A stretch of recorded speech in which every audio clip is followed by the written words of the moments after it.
about your accomplishments during your past term?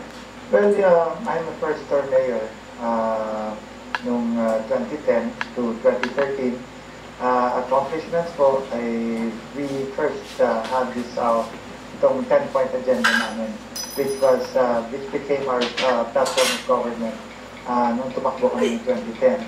So, yung accomplishment namin ay, of course, we finished the City Hall building, which is the only government green building in the country today.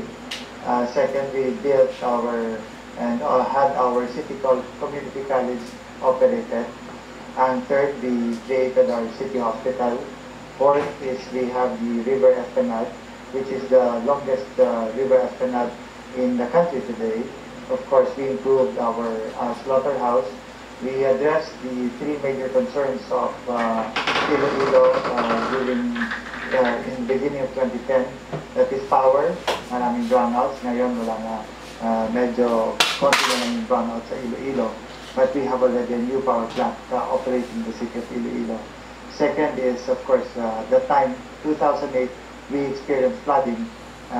We had Typhoon Frank, and literally, half of Iloilo was covered with 10 feet water, and now wala na pong baha sa Iloilo because of the floodway project, and of course the drainages that we have done.